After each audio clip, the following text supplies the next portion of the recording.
Exercise 6C का 15 question हम लोग कर रहे हैं। तो क्वेश्चन नंबर 15 क्या है, 1.03 प्लस 1.03 का स्क्वायर प्लस 1.03 का क्यूब, ये चलते जा रहे कितने टर्म्स के लिए, अप टू n टर्म्स। अब ये जीपी है या एपी है,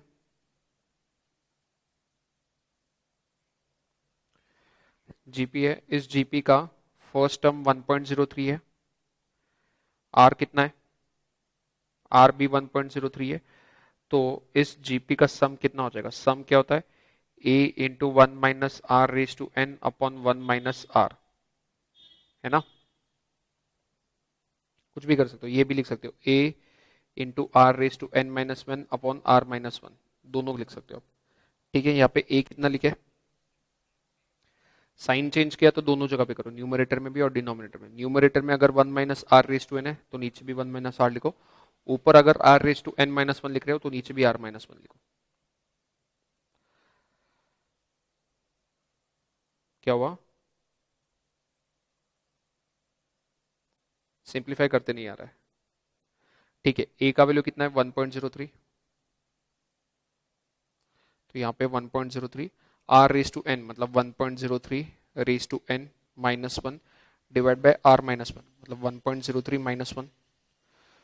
तो इसको अगर सिंप्लीफाई करोगे ये हो जाएगा 1.03 अपॉन, ये कितना होगा 1.03 -1 कितना हो जाएगा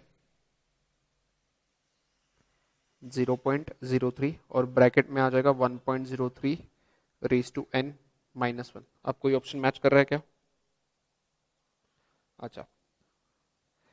दोनों को अगर इंटू 100 करोगे, ऊपर भी और नीचे भी, तो ये हो जाएगा 103, 1.03 का 103 हो जाएगा, और 0.03 को भी 100 से मल्टीप्लाई करोगे तो 3 हो जाएगा। फिर मेरे हिसाब से बी ऑप्शन मैच करना चाहिए, ऑप्शन बी बराबर।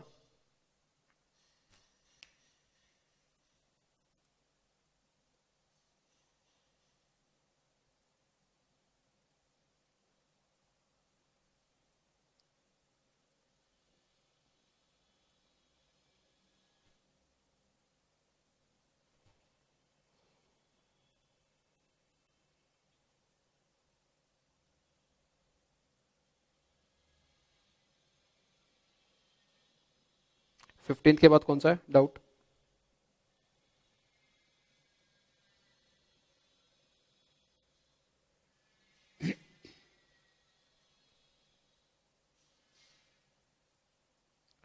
हाँ 16 का आंसर ए है। अब 16 को सॉल्व करने के दो तरीके, या तो ऑप्शन मतलब या तो वैल्यूज अज्यूम करके करो या बिना वैल्यूज अज्यूम करके भी कर सकते हैं। हम लोग पहले बिना वैल्यूज अज्यूम किए कैसे होगा वो चेक करते हैं। 6C का 16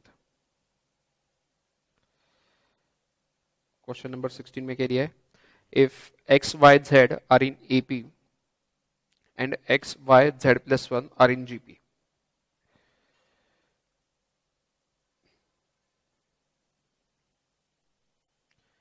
x comma y comma z अगर एपी में है, तो ये जो बीच वाला टर्म हो गया वो अर्थमेटिक मीन हो गया।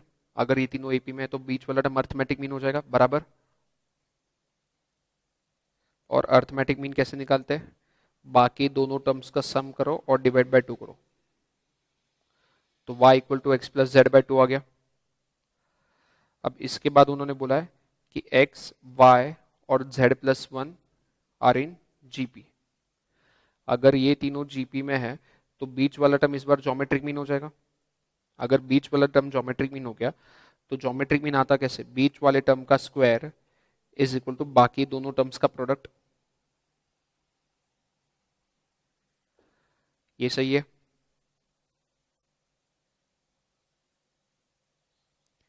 ये आ गया ज्योमेट्रिक मीन। अब क्या करो, ये जो y का वैल्यू यहाँ पे जो है, y का वैल्यू यहाँ पे पुट करो, तो y की जगह पे लिखते हैं x, क्या हुआ,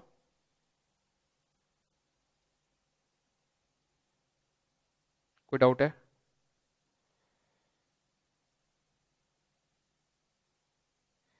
तो y की जगह पे यहाँ पे लिख दो x प्लस जेड अपॉन 2। कैसे आया, हमने y का ये जो वैल्यू है वो यहाँ पे पुट कर दिया, यहाँ पे वाई स्क्वायर है तो इसका स्क्वायर हो जाएगा, राइट साइड में बनेगा x इंटू जेड प्लस 1। इसको सॉल्व करोगे ये हो जाएगा x प्लस जेड का स्क्वायर, x प्लस जेड का स्क्वायर मतलब x square plus z square plus 2xz divided by 2 का स्क्वायर मतलब 4 equal to x z plus 1। 4 को वहां मल्टीप्लाई करो, 4 को जैसे ही वहां मल्टीप्लाई करोगे तो लेफ्ट साइड में तो वही रहेगा x square plus z square plus 2xz equal to 4xz plus 4।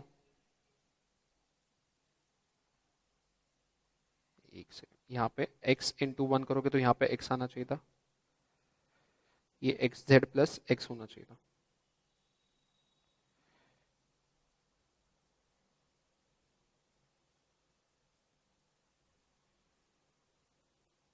तो यहाँ पे 4x आ जाएगा। यहाँ तक कोई डाउट है किसी को? अब 4xz को यहाँ शिफ्ट करो तो x square plus z square 2xz minus 4xz हो जाएगा माइनस 2xz और राइट साइड में बचा सिर्फ 4x। यहाँ तक क्लियर है? हमने 4xz को यहाँ शिफ्ट किया तो वो माइनस 4xz हो गया, तो 2xz minus 4xz minus 2xz हो गया। अब ये टर्म क्या है? ध्यान से देखो, ये है x माइनस जेड का होल स्क्वायर।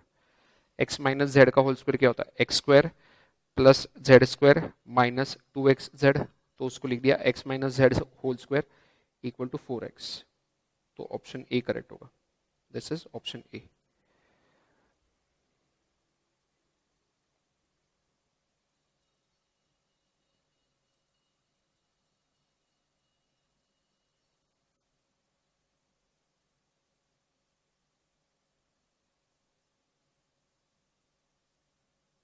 नोट कर लो ये सॉल्यूशन।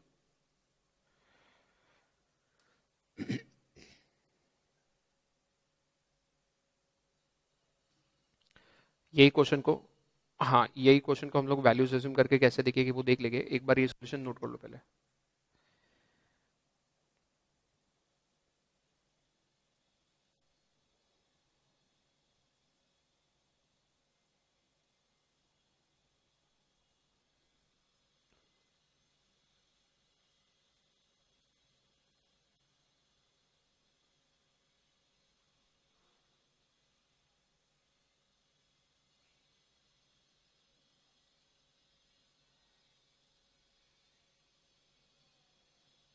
कौन सा पार्ट रिपीट करना है, पूरा या बीच का कोई पार्ट?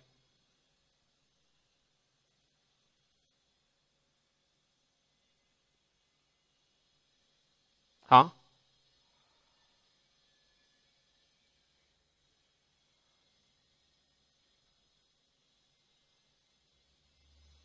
नहीं, आज तो देखो वैसे भी कंसेप्ट पूरा खत्म हो गया है।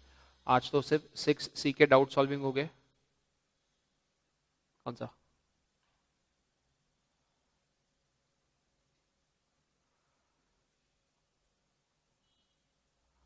वो कंसेप्ट नहीं ना, वही ना, वो तो फिर क्वेश्चंस हो गए। फिर इसके बाद वही अलग अलग टाइप के क्वेश्चन सॉल्व करने। कंसेप्ट वाइज तो चैप्टर पूरा खत्म हो गया, इसके बाद हमें सिर्फ क्वेश्चंस प्रैक्टिस करने हैं। हाँ अभी तो आज तो वही होगा, 6C के डाउट्स हो गए और इसके बाद टाइम बचा तो मैं ना कुछ क्वेश्चंस देने वाला, वो होगा फिर। चलो ये हो गया, ये मेथड से कर लिया। अब देखते हैं अगर इसको हमें वैल्यूज अज्यूम करके करना होता तो कैसे करते हैं।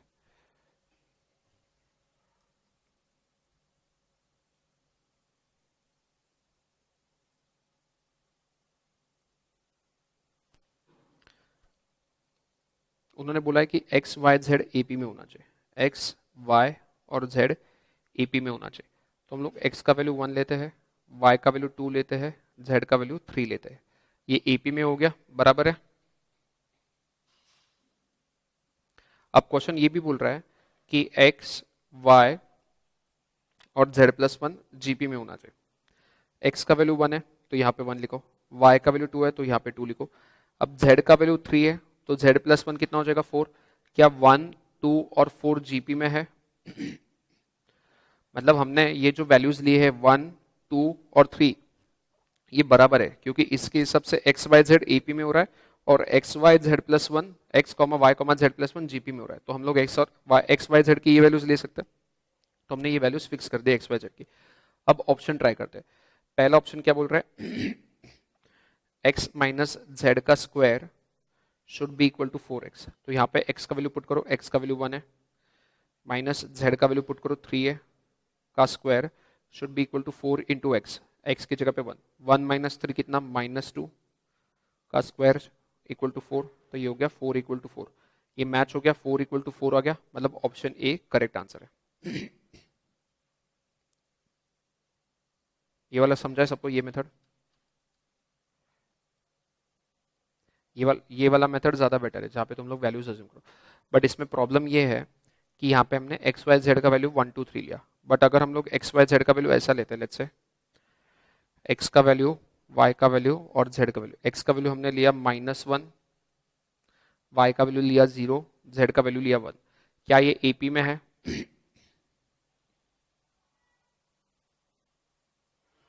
क्या ये एपी है? क्या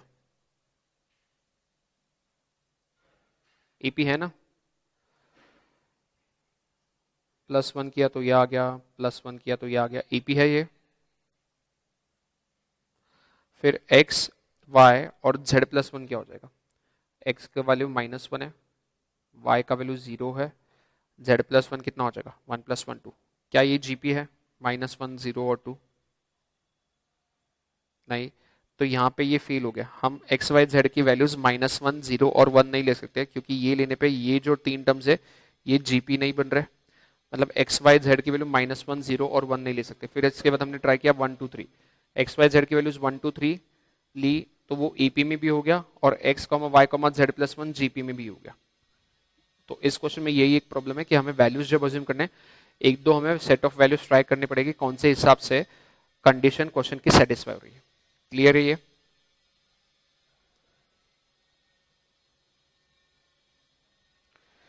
सिक्सटीन के बाद कौन सा? Question number 18। द हाँ, the nth term of the series 16, 8, 4 is, ये इन नहीं होना चाहिए, यहाँ पे जो इन है उसकी जगह पे इज करो, the nth term of the series. तो उन्होंने उस सीरीज का nth टर्म दे दिया है 1/2^17। तो nth टर्म दिया है 1/2^17। अब हमारा जो सीक्वेंस है वो क्या है? 16, 8, 4, ये एपी है या जीपी है? जीपी। इसका जीपी का फर्स्ट टर्म 16 है, कॉमन रेशियो कितना है? 1/2। तो इस जीपी का अगर nth टर्म का फॉर्मूला निकाले तो क्या हो जाएगा? a into r raise to n minus 1, nth term का फॉर्मूला है ना। अब क्वेश्चन बोल रहा है कि nth टर्म 1/217 है, तो यहाँ पे लिखो 1/217, 1/2^17, 1/2^17।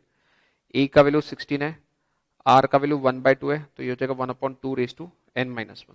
अब इसको थोड़ा सॉल्व करते हैं, तो लेफ्ट साइड में बनेगा 1/2^17 वैसा का वैसा रहेगा। 16 जो है, 16 को 2 के पावर में लिख देते हैं तो वो हो जाएगा 2^4। अब यहाँ पे 1^n-1, 1^n-1 तो 1 ही होगा, 1^एनीथिंग करो 1 होता है, तो उसको तो भूल ही जाओ। बचा क्या नीचे? 2^n-1, तो नीचे बचा 2^n-1। यहाँ तक क्लियर है?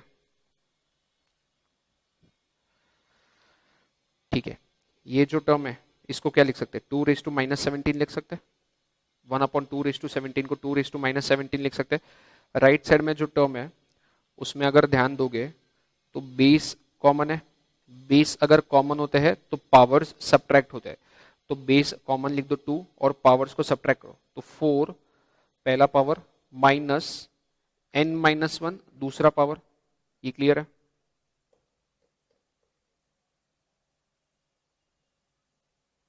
देखो, एक प्रॉपर्टी होता है इंडाइसिस में, अगर बेस सेम होता है ना, a⁴m/a⁴n, अगर बेस सेम है और ये दोनों नंबर्स डिवाइड हो रहे हैं, तो बेस जो सेम है उसको वैसे के वैसे लिखो और दोनों पावर्स को सब्ट्रैक्ट कर दो। यहां पे भी बेस सेम है तो जो सेम बेस है उसको लिख दिया और दोनों पावर्स को सब्ट्रैक्ट कर दिया, तो 4 -n-1। ठीक है, अब वापस चेक करो, लेफ्ट साइड में भी बेस 2 है, राइट साइड में भी बेस 2 है। अगर दोनों साइड में बेस सेम है तो दोनों साइड के पावर्स भी सेम होने चाहिए, क्योंकि दोनों इक्वल है। तो यहां से हमें इक्वेशन क्या मिलेगी, -17 equal to 4 minus n minus 1। तो ये हो जाएगा, 4 को यहां शिफ्ट करो तो -17 माइनस 4 कितना हो जाएगा, -21। राइट साइड में क्या बचा, माइनस ऑफ n माइनस 1 बचा, माइनस माइनस दोनों साइड पे कैंसिल, तो बचा क्या फिर 21 इक्वल टू n माइनस 1। तो यहाँ से n का वैल्यू कितना आ जाएगा, -1 को यहाँ शिफ्ट करो तो +1 हो जाएगा, 21 + 1 22। क्लियर है।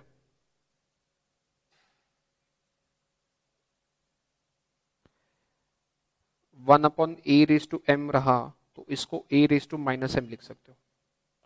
वैसे ही अगर a raise to minus m है तो उसको 1 upon a raise to m लिख सकते हो। ये इंडाइसिस में ये सब चीजें हम लोग पढ़ेंगे बाद में, पर अभी के लिए ये प्रॉपर्टी याद रखो कि 1 अपॉन 2 रेज टू अगर 17 है तो उसको 2 रेज टू माइनस 17 लिख सकते हैं। ठीक है, ये सॉल्यूशन नोट करो।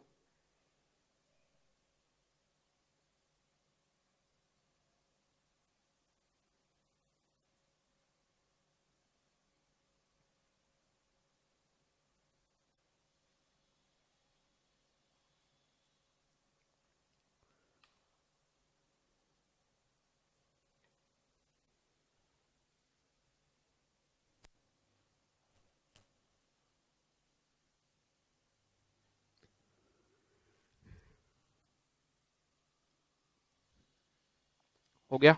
इसके बाद कौन सा 18 के बाद, 19th वाला।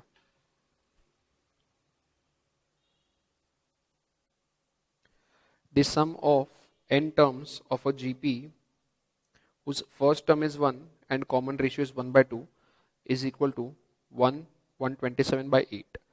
तो क्वेश्चन ने फर्स्ट टर्म 1 दिया है, कॉमन रेशियो 1/2 दिया है और सम कितना दिया है 1 127 अपॉन 128।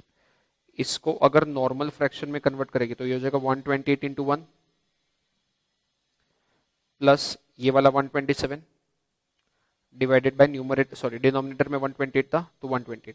तो यहां से एस एन कितना मिला आपको 255 अपॉन 128। ठीक है, अब हमें ये फॉर्मूला लगाना है और हमें क्या ढूंढना है,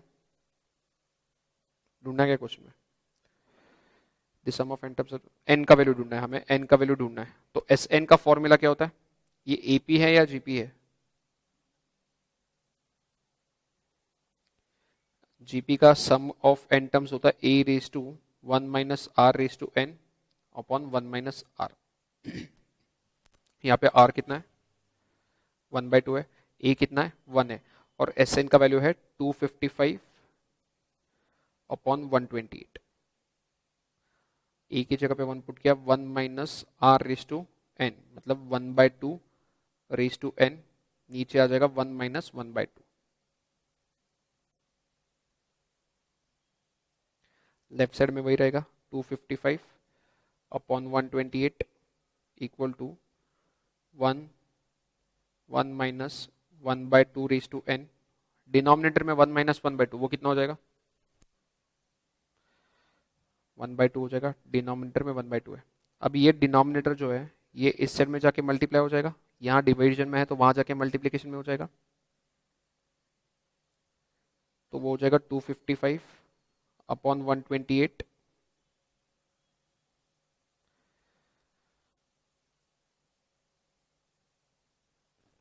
255 अपॉन 128। ये 1/2 को मैं यहाँ शिफ्ट कर रहा हूँ तो यहाँ के मल्टीप्लाई बाय 1/2 हो जाएगा equal to 1 minus 1/2 raise to n. तो ये कितना हो गया फिर 255 into 1 255, 128 into 2 256 equal to 1 minus 1/2 raise to n. अब 1/2 रेज टू एन को वहां शिफ्ट करो, 255 अपॉन 256 को यहाँ शिफ्ट करो, तो ये हो जाएगा 1/2 raise to n equal to 1 minus 255 upon 256। यहां तक किसी को डाउट है क्या, पक्का।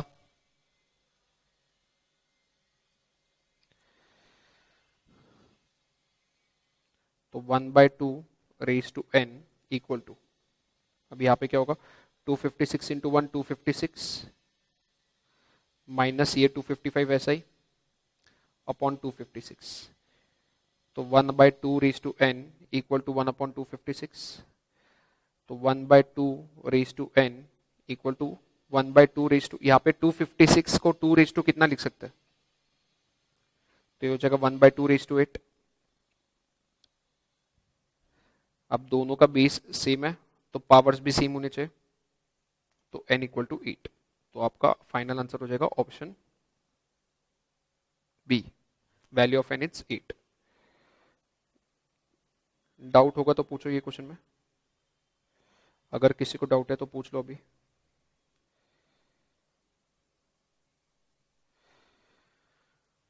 इसमें और कोई मेथड नहीं, एक ये आप ऑप्शंस पुट करके देख सकते हो, वो कर सकते हो, वो भी लेंदी होगा, बट ऑप्शंस पुट करके देखोगे तो भी लेंदी ही होगा, यही मेथड है एक।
इसके बाद कौन सा क्वेश्चन है?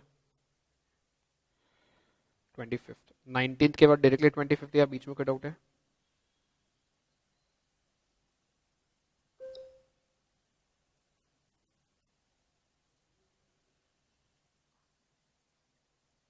तो ठीक है, 19 के बाद डायरेक्टली 25th पे चलते हैं। 25th में प्रॉब्लम क्या है? 25th के हमने तो बहुत सारे क्वेश्चंस किए 25th टाइप के।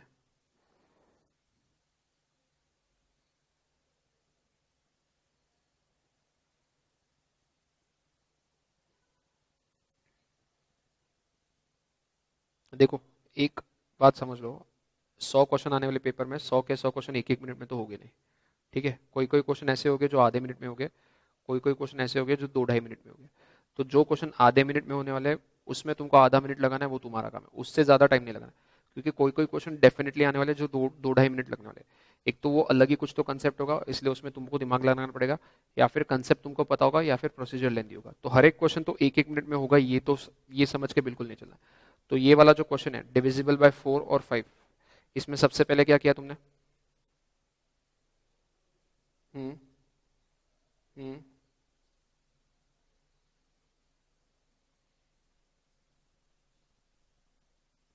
बराबर वही करना है।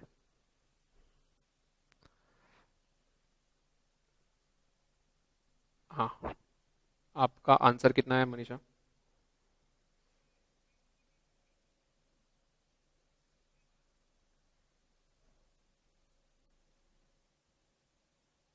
अच्छा, यहाँ पे एक चीज ध्यान देना, the sum of all natural numbers from 100 to 300 बोला है। अगर फ्रॉम बोला है तो आपको 100 और 300 को भी इंक्लूड करना पड़ेगा, बराबर? तो आपने वैसे ही किया है। तो ये बताओ 100 से 300 में कितने डिविजिबल नंबर्स है बाय 4? 52 आ रहा है।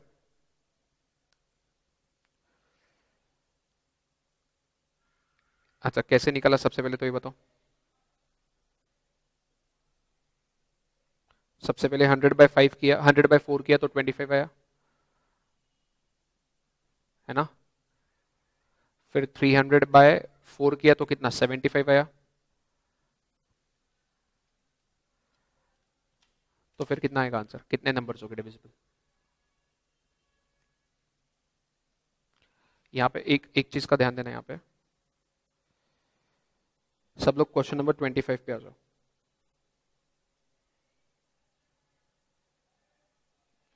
अगर मैं बोलूँ 100 से लेके 120 में कितने नंबर्स है जो 4 से डिविजिबल है वो निकालो, तो आपने 100 को डिवाइड किया 4 से, 120 को डिवाइड किया 4 से, इससे आया 25, इससे आया कितना 30, तो सीधे 30 माइनस 25 करके 5 नंबर्स आ जाएंगे।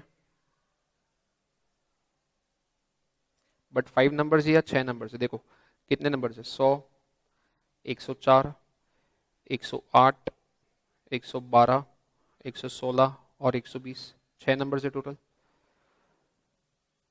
बराबर। बिकॉज यहाँ पे फ्रॉम बोला है, फ्रॉम बोला है तो हमें 100 और 120 दोनों को इंक्लूड करना पड़ेगा। तो आपका जो भी आंसर आ रहा है उसमें आपको +1 करना पड़ेगा। तो अभी 100 से लेके 300 में कितने नंबर्स डिविजिबल बाय 4 है, हमें ये निकालना है। तो दोनों को डिवाइड बाय 4 किया तो इससे 25 आया, इससे 75 +2।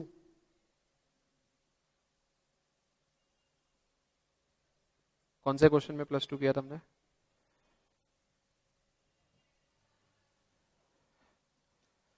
कौन सा एग्जाम्पल बताना, वो कौन सा था।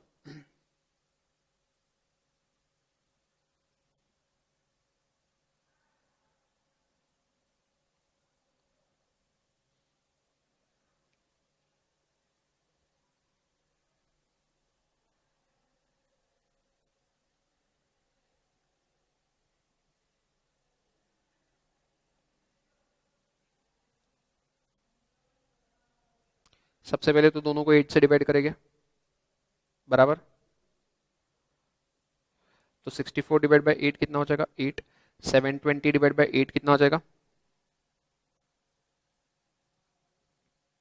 90। अब यहाँ पे क्या करोगे, तो टोटल कितने नंबर्स आ जाएंगे 72, बराबर। अब ये बताओ 60, हाँ क्या हुआ, सॉरी, हाँ 90 माइनस 8 82, सॉरी, हाँ। अब ये बताओ 64 से अगर 80 के बीच में मैं बोलता number of numbers divisible by 8 तो कितने नंबर्स है।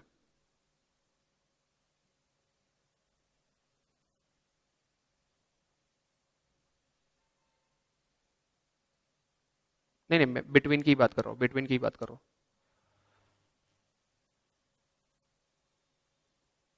अगर 64 और 80 के बिटवीन आपको बोला जाए कितने नंबर्स है, तो क्या आंसर आएगा। नहीं, नंबर कितने आएंगे, दो नंबर्स आ जाएंगे।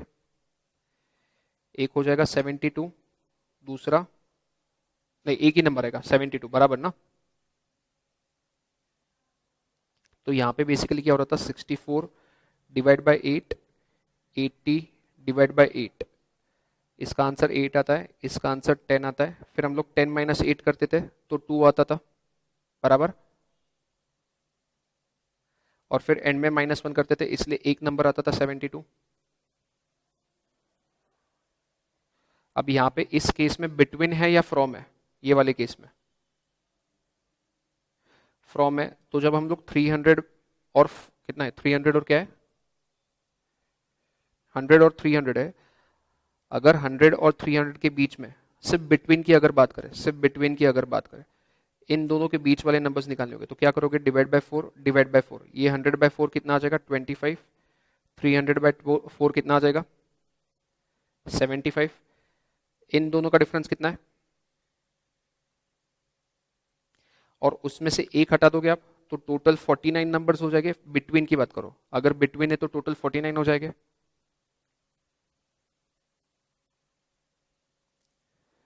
ये क्लियर है, बिटवीन है तो जैसे यहाँ पे 64 और 70, 64 और 80 के बीच में एक ही नंबर आया था 72, 64 को 8 से डिवाइड किया तो 8 आया, 80 को 8 से डिवाइड किया तो 10 आया, 10 माइनस 8 करके 2 आया और एंड में हमें एक हटाना पड़ेगा, तो एक नंबर आया था यहाँ पे भी सेम लॉजिक लगेगा।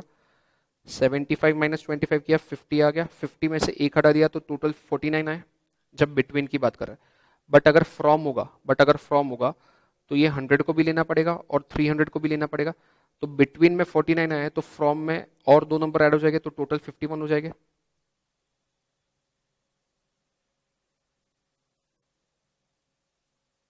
नहीं समझ में आ रहा है? कौन से पार्ट में कंफ्यूजन है?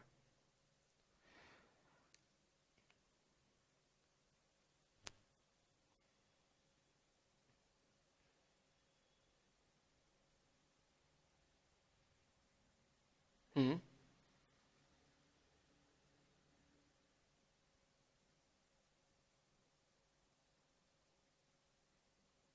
वो देखो, वो कब होता है, अगर यहाँ पे 98 होता और यहाँ पे 297 होता। 98 डिवाइड बाय 4 कितना आ रहा है?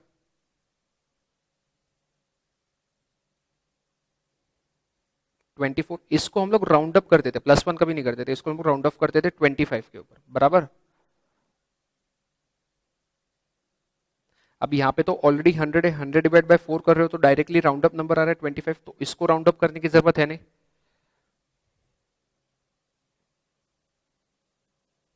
सेम 297 को भी अगर करना है तो 297 डिवाइड बाय 4 करोगे तो आ जाएगा आपका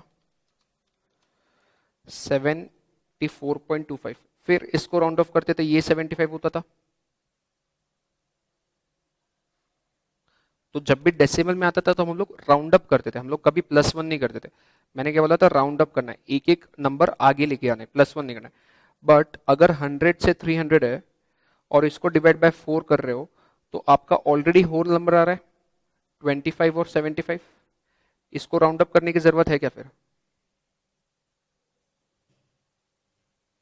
नहीं। तो यहाँ पे आपको राउंड अप नहीं करना है, यहाँ पे ऑलरेडी होल नंबर आ रहा है। तो बेसिकली 100 और 300 के बीच में डिविजिबल बाय 4 कितने नंबर्स आए? 51। वैसे ही 100 और 300 के बीच में डिविजिबल बाय 5 कितने नंबर्स आए?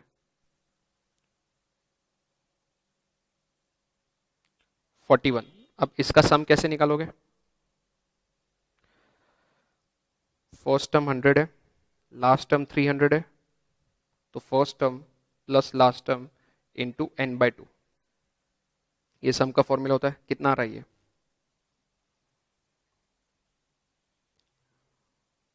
10,200। इस केस में कितना आएगा? फर्स्ट टर्म 100 है, लास्ट टर्म 300 है, first term plus last term into n/2, यहाँ पे n 41 है, 41/2 कितना हो रहा है? 8,200। अब इन दोनों का सम करना पड़ेगा हमें, क्योंकि हमें डिविजिबल बाय 4 और डिविजिबल बाय 5 दोनों चाहिए, है ना। जो 4 से डिविजिबल है वो भी लेने, जो 5 से डिविजिबल है वो भी लेने, बीच में और लिखा हुआ है। तो इन दोनों का सम कितना आ रहा है? 18,400। अब इसमें एक प्रॉब्लम क्या हो रहा है, जैसे 120, इनफैक्ट 100, 120, 140, 160, ये जो सारे नंबर्स है ये 4 से भी डिविजिबल है और 5 से भी डिविजिबल है। तो इनका सम इसमें भी आया है, इसमें भी आया है, डबल बार काउंट हुआ है। तो हमें वो सम एक बार माइनस करना पड़ेगा।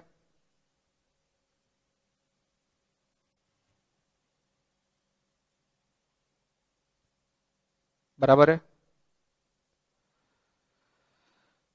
जब हम लोग डिवाइड बाय 4 कर रहे हैं तो उसमें 100, 120 ये सारे टर्म्स आते हैं। जब हम लोग डिवाइड बाय 5 करते हैं तो उसमें भी 100, 120, 140 ये सारे टर्म्स आते हैं। तो ये सारे टर्म्स इन दोनों में कॉमन है। ऋतुजा जादव, आपका माइक ऑफ करो, तो माइक म्यूट करो। हाँ। तो ये जो सारे टर्म्स है ये दोनों इसमें काउंट हो रहे हैं, 4 में भी काउंट हो रहे हैं, 5 में भी काउंट हो रहे हैं, तो डबल बार काउंट हो गया तो उनको एक बार सब्ट्रैक्ट करना पड़ेगा। तो मैं 100 प्लस 120 प्लस 140 ये ऐसे चलते जाएगा अप टू 300। इसका सम एक बार हमें सब्ट्रैक्ट करना पड़ेगा। इसका सम कितना आएगा? ये भी एक अर्थमेटिक प्रोग्रेशन है, ये भी एक अर्थमेटिक प्रोग्रेशन है जिसका फर्स्ट टर्म 100 है, लास्ट टर्म 300 है, इसमें टोटल नंबर ऑफ टर्म्स कितने?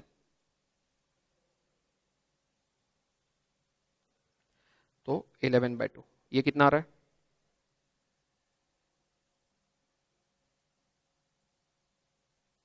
2200।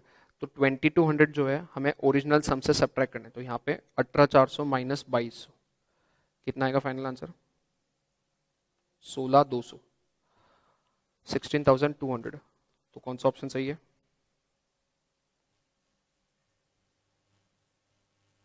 कौन सा क्वेश्चन कर रहे थे हम लोग? 25, ऑप्शन सी, ऑप्शन सी 16200। बोलो।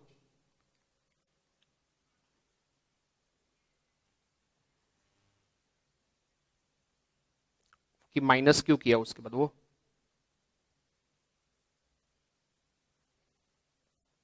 कौन सा वाला पार्ट बताना है तेजल?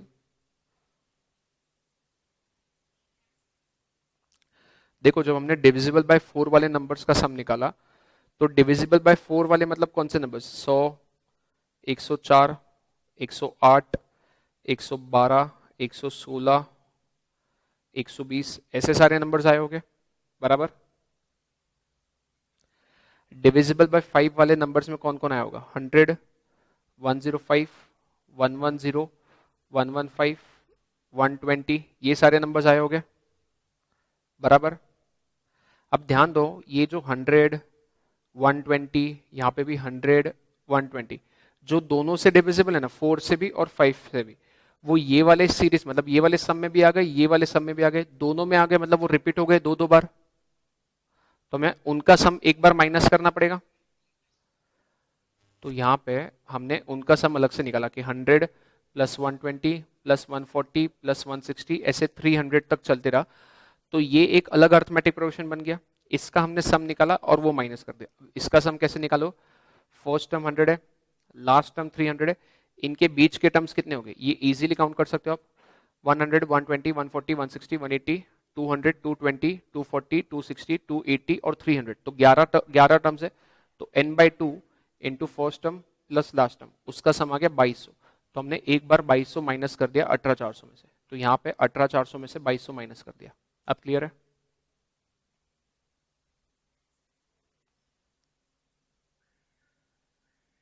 क्वेश्चन नंबर 25 के बाद कौन सा डाउट है?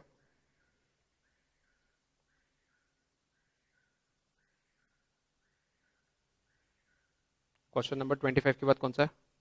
हाँ, तो क्वेश्चन नंबर 29 हो गया तुम लोग का?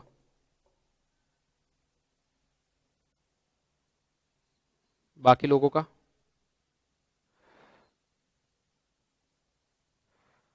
हाँ, वहाँ पे वही मैं बोलने वाला था कि वहाँ पे टाइम वैल्यू ऑफ मनी का नॉर्मल हमने जो फॉर्मूला यूज किया है कंपाउंड इंटरेस्ट का, वही यूज करना है टाइम वैल्यू ऑफ मनी का।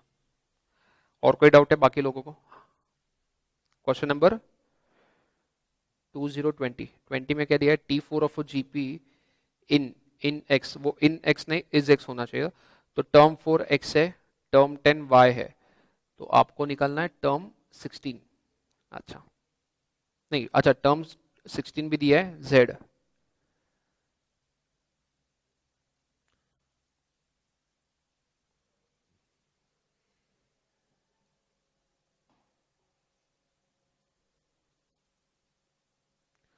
फोर्थ टर्म एक्स दिया है, 10th टर्म वाई दिया है और 16th टर्म जेड दिया है। इसमें कुछ रिलेशन दिख रहा है आपको ये तीनों टर्म्स में? अच्छा, कितने लोगों का ये क्वेश्चन सॉल्व हो गया? कैसे किया? अच्छा, फोर्थ टर्म को क्या अज्यूम किया? हाँ वो तो जीपी है, उन्होंने बोल दिया है T4 of GP is x, T10 is y and T16 is z. Assume क्या किया फिर इसमें? फिर हम्म हम्म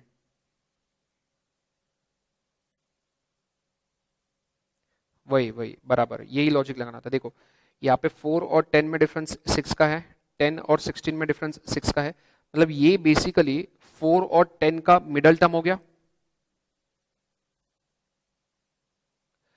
अब जीपी में मिडल टर्म का स्क्वायर, y हमारा मिडल टर्म है, मिडल टर्म का square is equal to product of first term and last term, तो y square equal to x z आ जाएगा, बराबर। तो कौन सा ऑप्शन मैच कर रहा है?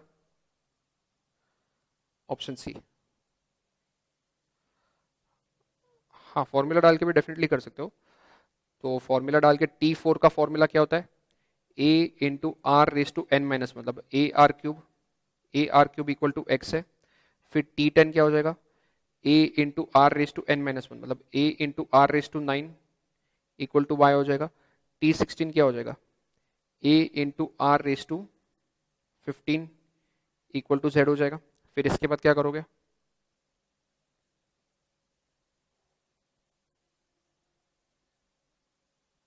मनीषा, फिर इसके बाद फॉर्मूला में क्या यूज करोगे?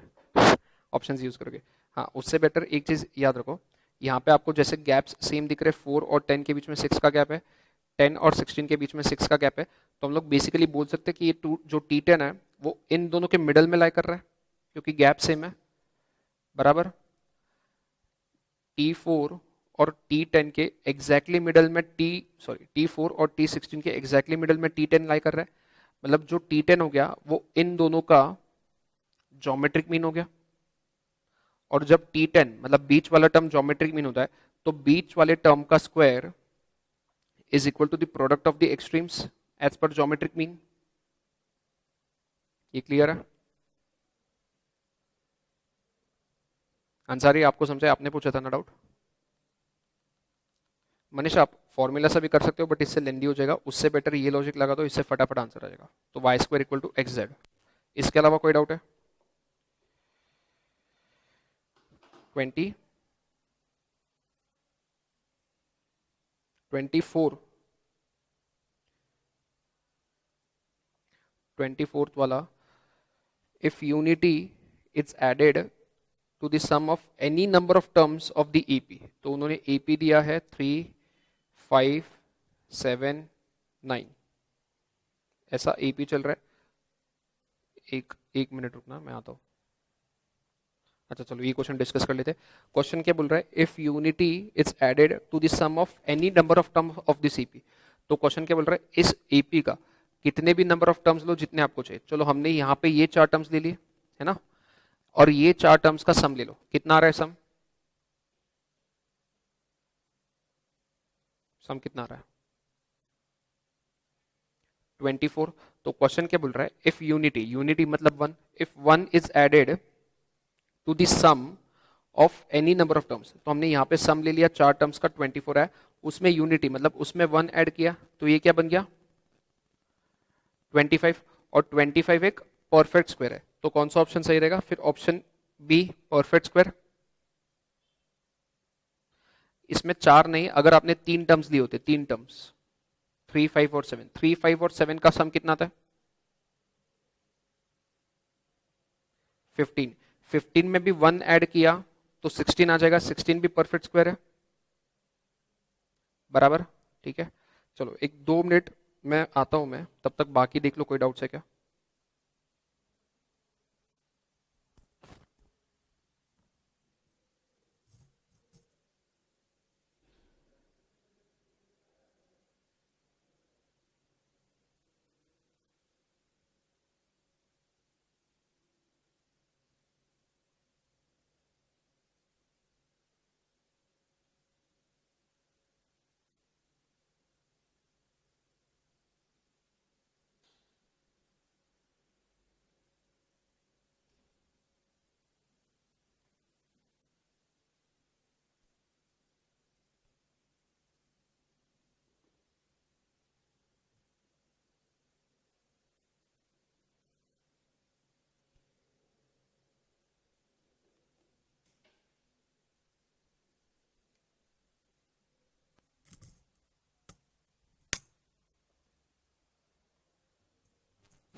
चलो, 24 के बाद कौन सा?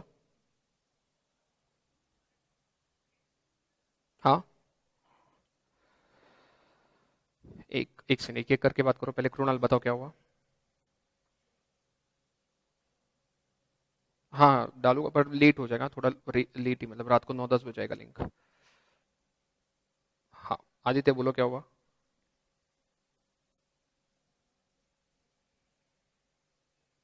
हाँ ठीक है 29th वाला कर लेते हैं।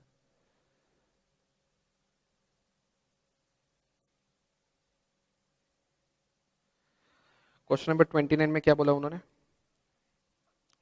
Eight 10% compound interest per annum a sum of money accumulates to 9,625 in 5 years. The sum invested initially. किसको डाउट है ये, धनराज आपको डाउट है।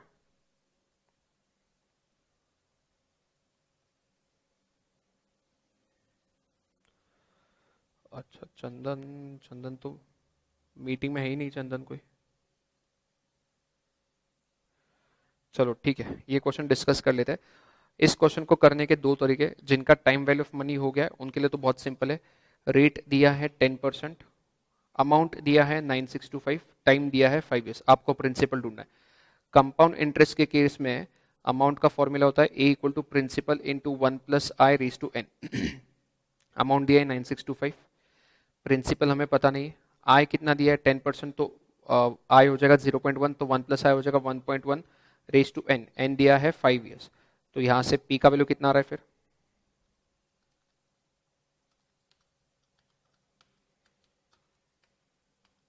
5976.37। ये हो गया कंपाउंड इंटरेस्ट के फॉर्मूले से। जिनको कंपाउंड इंटरेस्ट का फॉर्मूला नहीं पता है अभी यहाँ पे ध्यान दो। कंपाउंड इंटरेस्ट में कैसे होता है, कैसे काम करते हैं कंपाउंड इंटरेस्ट, देखो अगर पहले आपका 100 रुपीज प्रिंसिपल था, उसमें 10% ऐड होगा तो 110 हो जाएगा, इसमें वापस 10% ऐड हो जाएगा तो ये 121 हो जाएगा। कैसे, 100 प्लस 10% करोगे एलसी पे तो 110 आया, फिर अगली बार इस 110 पे 10% ऐड करो कैलसी पे, 110 प्लस 10% करोगे तो 121 आ जाएगा। ये ऐसे चलते जाएगा, ये 121 पे वापस 10% ऐड हो जाएगा तो ये हो जाएगा 133.1। तो अगर इन टर्म्स को देखा जाए तो ये जीपी बन रहा है या एपी बन रहा है, चेक करो। 110 अपॉन 100 कितना 1.1, 121 अपॉन 110 कितना 1.1, 133.1 अपॉन 121 कितना जीपी बन रहा है। मतलब अगर हमारा ओरिजिनल प्रिंसिपल पी था तो अगला टर्म 1.1 पी होगा, क्योंकि 10% इंटरेस्ट मिल रहा है। अगला टर्म 1.21 पी होगा, उसका अगला टर्म 1.331 पी होगा। तो बेसिकली ये एक जीपी बनेगा जिसका फर्स्ट टर्म पी है, जिसका कॉमन रेशियो 1.1 है। अब कॉमन रेशियो देखो, नॉर्मल 10% अगर इंटरेस्ट है तो ये हो जाएगा कॉमन रेशियो कितना हो जाएगा, 10% को डेसिमल में करो तो 0.1, इसमें +1 करो तो ये हो गया कॉमन रेशियो। तो हमारा जीपी बन रहा है जिसका कॉमन रेशियो 1.1 है और जिसका फर्स्ट टर्म पी है। और इस जीपी का सम कितना दिया उन्होंने, इस जीपी का सम कितना होना चाहिए, टोटल कितना अमाउंट एक्यूमुलेट हो रहा है 9625, मतलब ये जो जीपी बन रहा है इसका टोटल सम होना चाहिए 9625, तो सम हो जाएगा 9625। एन कितना होना चाहिए, ये जीपी कितने साल के लिए चल रहा है 5 years के लिए, तो यहाँ पे 5 टर्म्स आएंगे तो एन आपका 5 हो जाएगा। तो जीपी का सम का फॉर्मूला होता है s n equal to a into r raise to n minus 1 upon r minus 1। S n कितना दिया उन्होंने 9625, ए कितना है हमारा p, r raise to n, r है 1.1 raise to n minus 1 upon r minus 1, मतलब 1.1 माइनस 1।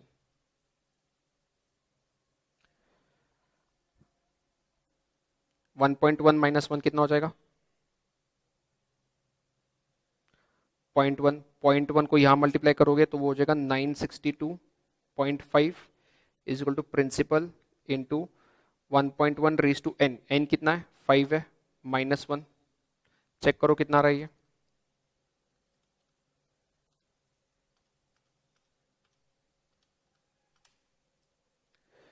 तो 962.5 equal to p 1.1 raise to 5 minus 1 करोगे तो वो आ जाएगा 0.61051।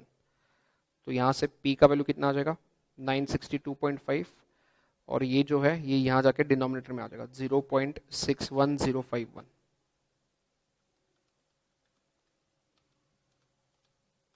तो आंसर आ गया कितना आया?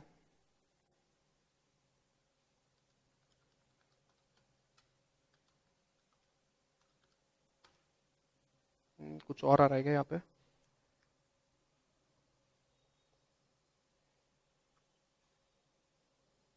वन 1576 क्यों आ रहा है?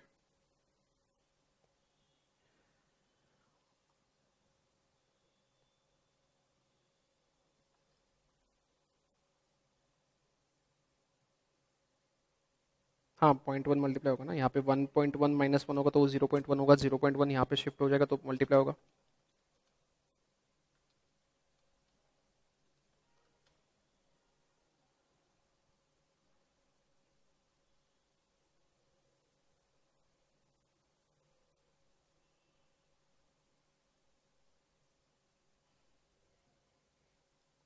फिर कहाँ गलत हो गया हमारा?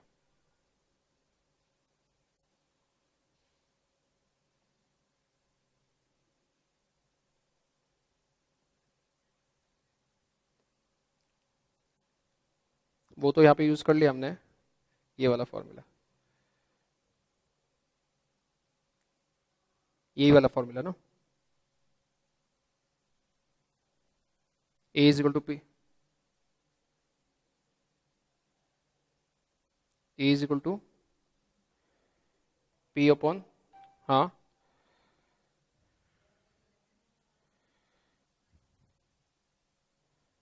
हाँ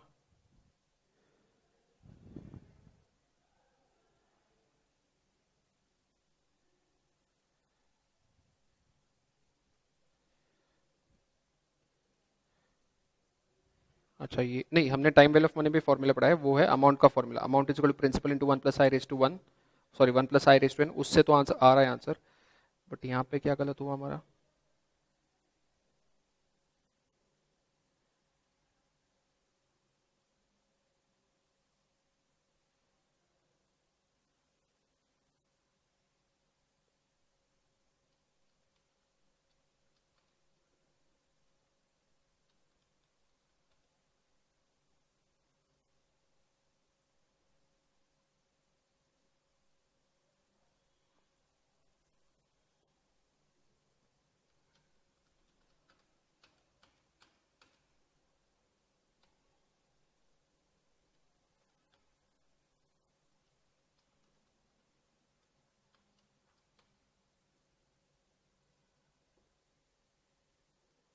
अगर एपी का पहला टर्म पी है, 10% है, तो अगला टर्म 1.1 पी हो जाएगा।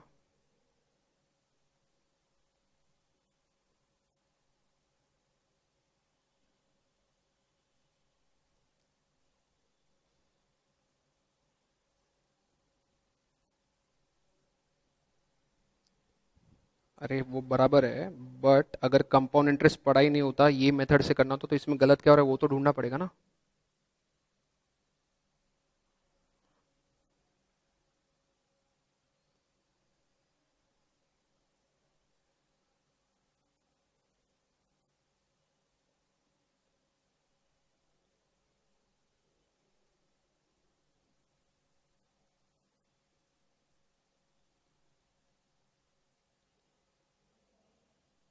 चलो ठीक है, ये वाला अभी के लिए पेंडिंग रखो। इसका फॉर्मूला, इसका कंपाउंड इंटरेस्ट से तो आंसर आ गया, कितना आया था? 5976.37 ना। ठीक है, ये वाला मैं देखता हूँ कि ये फॉर्मूला से कैसा आएगा, एपीजीपी के फॉर्मूला से। इसके अलावा और कौन सा डाउट है?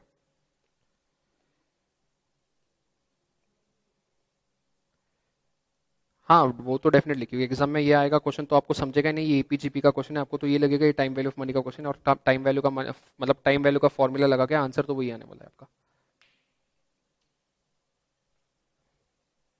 क्वेश्चन नंबर 30 हो गया। हाँ बोलो क्या हुआ? आर 1.1 कैसा है देखो, अगर पहले हमारा प्रिंसिपल 100 था, बराबर, इसमें 10% इंटरेस्ट ऐड हो जाएगा, तो 100 का कितना हो जाएगा? 110। 100 + 10% 110। इसमें वापस 10% इंटरेस्ट ऐड हो जाएगा, तो अगली बार कितना होगा, 110 प्लस 10% मतलब 121। अब ये इसको अगर जीपी कंसिडर किया जाए तो जीपी का आर क्या होता है, second term upon first term, मतलब 110 अपॉन 100 1.1, ऐसे आर इक्वल टू 1.1 आया था। हाँ, क्वेश्चन नंबर 30 कितने लोगों का हो गया?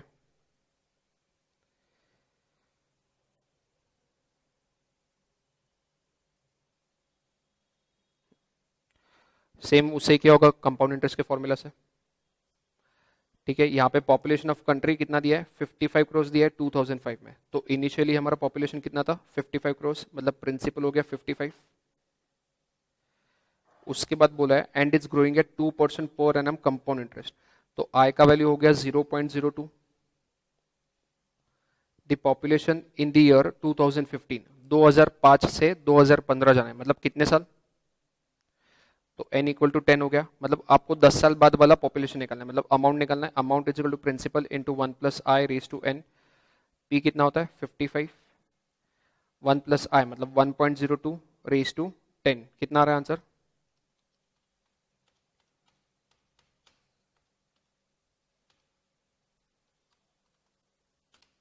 67.04। तो आंसर होगा नन ऑफ दिस।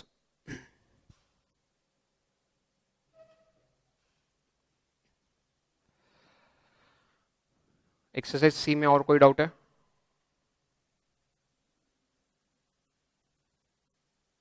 सी में और कोई डाउट है क्या?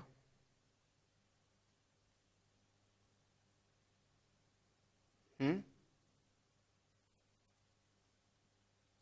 यार देखो गौरव, ऐसे नहीं होगा, सबके स्पीड के हिसाब से चलना पड़ेगा हमें, है ना, बराबर है। नहीं बट ऐसे मैं बोल रहा था 30 के पहले और कोई सम होगा जो भूल गया होगा पूछना, वैसे पूछ रहा हूँ मैं।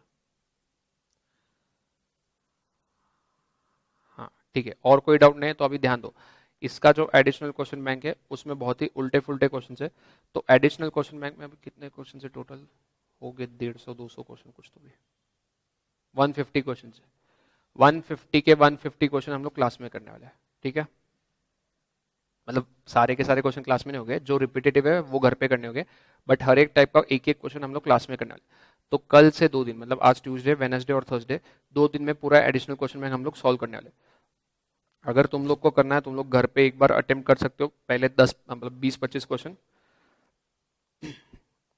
जितने क्वेश्चन होते कर सकते हो।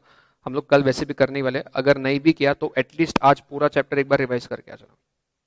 पूरा चैप्टर का जितना भी हमने पढ़ा है, जितने भी एग्जांपल्स हमने लिखे क्लास वर्क में, वो एक बार रिवाइज करके आ जाना। कल और परसों 2 दिन हम लोग पूरा एडिशनल क्वेश्चन बैंक करने वाले, but priority additional question bank को देना नहीं, क्योंकि एडिशनल क्वेश्चन बैंक में जो एग्जांपल्स है, जो क्वेश्चंस दिए है, यूजुअली वो एग्जाम में आते नहीं।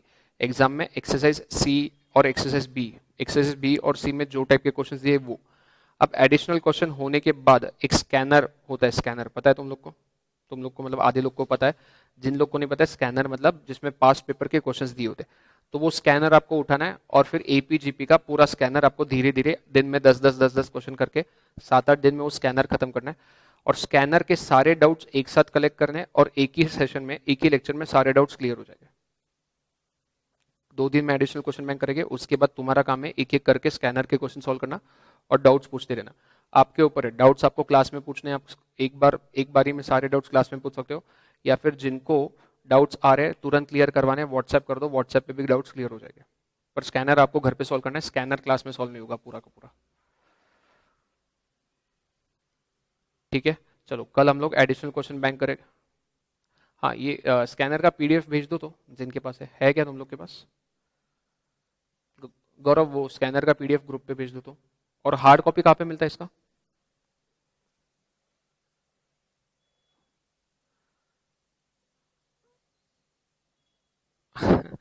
ठीक है, चलो तुम लोग एक काम करो, अभी के लिए पीडीएफ तो ले लो, वो गौरव पीडीएफ ग्रुप पे डाल देना स्कैनर का। हाँ ठीक है चलेगा। चलो कल होगा एडिशनल क्वेश्चन में, आज सिर्फ रिवाइज करके आना है जो जो हमने पूरे चैप्टर में पढ़ा है। अभी इको कलेक्ट, हाँ बोलो, कौन सा वाला? डिविजिबिलिटी वाले में? तो कल एक बार पहले डिविजिबिलिटी का एक चार्ट ही बना लेगी। कौन से केस में +1 करना है, कौन से केस में -1 करना है, कौन से केस में +2 करना है, कौन से केस में कुछ नहीं करना है। ठीक है, कल एक बार पूरा चार्ट बना लेंगे कि डेसिमल आता है तो राउंड अप करना होता है, फिर +1 करे या ना करे, अगर होल नंबर आ रहा है तो क्या करना है। कल एक बार उसका चार्ट बना लेंगे डिविजिबिलिटी वाले का। हाँ हाँ बोलो ना, आप ही एक एग्जांपल बोलो कैसा करना है।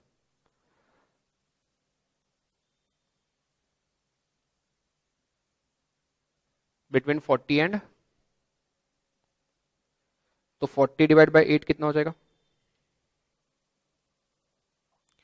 5 हो जाएगा। 72 डिवाइड बाई 8 कितना हो जाएगा, 9 हो जाएगा। आपको करना है 9 माइनस 5, 4, और एंड में -1 करना पड़ेगा, तो आपका आएगा 3 नंबर। अब यहाँ पे वही डाउट है, ये -1 क्यों किया बराबर, है ना। अगर ये डेसिमल आता 5.3, 5.5 आता, इसको हम राउंड ऑफ करते 6, ये 9.7 आता, इसको हम राउंड ऑफ करते 10, फिर सीधे 10 माइनस 6 कर देते 4, वैसे कुछ करते थे हम लोग। उस 4 में से एंड में -1 +1 कुछ करते थे क्या। तो वही मैं बोल रहा हूँ, एक बार हम लोग कल पूरा चार्ट बना लेंगे कि अगर होल नंबर आ रहा है तो क्या करना चाहिए, अगर डेसिमल आ रहा है तो क्या करना चाहिए। उसमें भी दो टाइप के चार्ट्स बनेंगे, एक होगा फ्रॉम, अगर क्वेश्चन में वर्ड यूज हुआ है फ्रॉम, दूसरा होगा अगर क्वेश्चन में वर्ड यूज हुआ है बिटवीन। ठीक है, क्लियर है। एग्जाम में चार्ट याद भी नहीं आया तो क्या करना है देख लो। आपने पूछा अभी 40 से 72, यहाँ पे तो भी 72, अगर ये 720 होता तो प्रॉब्लम हो जाता। 40 से 72 के बीच में तो आप इजीली काउंट कर सकते हो 48, 56 और 64, वैसे भी 3 ही आने वाले, बट 40 से 720 आ गया, इतने बड़े इसमें कैसे करें। सबसे पहले छोटा लो, 40 से लेट्स से 56, इन दोनों के बीच में हमें पता है एक ही नंबर है 48 जो डिविजिबल 8 से है, तो आंसर 1 आना चाहिए बराबर। तो हमने 40 को 8 से डिवाइड किया 5 आया, 56 को 8 से डिवाइड किया 7 आया, 7 माइनस 5 किया 2 आया, बट हमें आंसर तो 1 चाहिए था क्योंकि एक ही नंबर था, तो एंड में हम लोग -1 कर रहे हैं। तो बस फिर 40 और 720 में भी सेम लॉजिक लगो। अगर एग्जाम में हम लोग जो चार्ट बनाने वाले वो याद नहीं आया तो आप खुद का एक एग्जाम्पल छोटा वाला बनाओ, उससे क्या हो रहा है वो चेक करो और बड़े एग्जाम्पल में वही लगा दो। क्लियर है। हाँ, और किसी को डाउट्स है कंसेप्ट में, क्वेश्चंस में नहीं, कंसेप्ट में और कोई डाउट है इसके अलावा।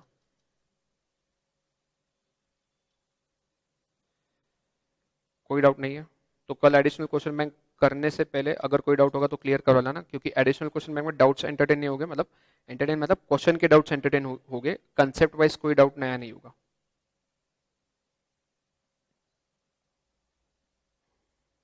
हम्म, हाँ उसका आंसर अभी निकला था हमने 64 और 720, तो 64 डिवाइड बाई 8, 8 आ जाएगा, 720 डिवाइडेड बाई 8 कितना आ जाएगा 90, 90 माइनस 8 आ जाएगा 70 कितना सॉरी 82, और 82 में से एंड में -1 करना पड़ेगा, वो आ जाएगा 81 बराबर। बिटवीन बोला है तो, अगर बिटवीन बोला है तो, अगर बिटवीन नहीं बोला फ्रॉम बोला होता इस 81 में और दो ऐड करना पड़ा होता, क्यों, क्योंकि 64 और 720 को भी इंक्लूड करना पड़ेगा, तो फिर 83 आ जाएगा अगर फ्रॉम बोला है तो।